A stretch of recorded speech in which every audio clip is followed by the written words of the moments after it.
Why are we so obsessed with our reflections, literal or digital?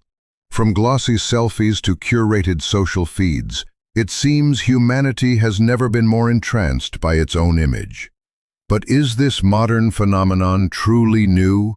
Or does it echo a far older pattern etched deep in the human psyche? Today, we'll dive into the ancient Greek myth of Narcissus to explore not just a cautionary tale about vanity, but a profound story of the dangers and necessity of self-encounter. In the forests of ancient Greece wandered a youth named Narcissus, famed across the land for a beauty so striking that even the gods took notice. Yet he was proud, cold to those who loved him. Nymphs pined for him, maidens wept, but Narcissus remained aloof, enthralled by no one. One day, while hunting in the woods, he grew thirsty and stooped to drink from a still pool. There he saw a vision more alluring than any who had pursued him. A face of luminous perfection gazed back. Unbeknownst to him, it was his own reflection. Captivated, he could not turn away. Day after day he lingered by the water's edge, reaching out to touch the beautiful stranger, only to watch the image ripple and vanish. Consumed by longing for an illusion he could never possess, Narcissus withered away on the riverbank. Where he died, a delicate flower sprang up, the narcissus, nodding gently toward its own reflection in the water. On the surface, the myth of Narcissus warns of vanity and self-absorption, but through the lens of Jungian psychology, it speaks to something deeper. An encounter with the self, the totality of the psyche that encompasses both conscious identity and the vast unconscious. Jung proposed that within each of us lies a tension between our ego, the image of who we think we are, and the self. A far greater totality, striving toward wholeness. Narcissus, confronted by his reflection, is not simply admiring his beauty. He is glimpsing an archetype of the self, a profound inner image that both fascinates and threatens to consume. His tragedy lies in mistaking this reflection for an external other, seeking to possess it rather than integrate it.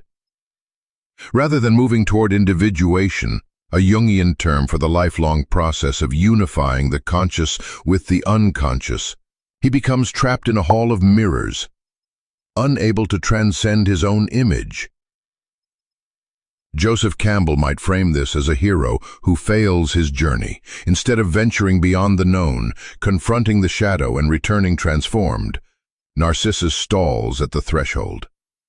The myth thus becomes a dark inversion of the monomyth, a refusal to cross into deeper waters of self-understanding, resulting in psychic stagnation. Though centuries old, the myth of Narcissus feels eerily modern.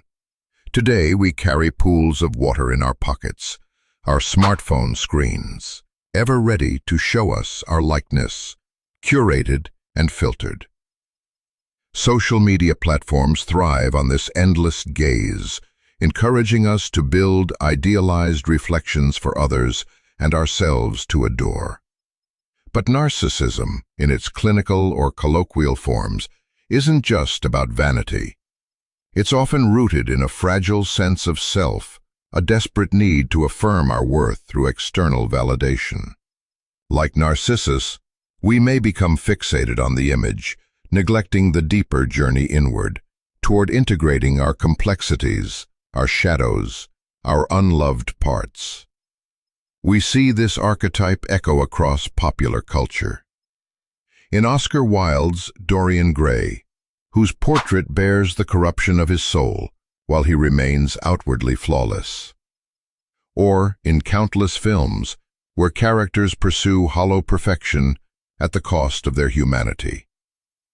Even common experiences, like obsessively checking our reflection before a big event, or chasing likes to prop up self-esteem, are microcosms of the same timeless pattern. The myth of Narcissus endures not because it scolds us for loving beauty, but because it reveals a profound psychological truth. Without integrating our inner depths, we risk becoming lost in our own surface.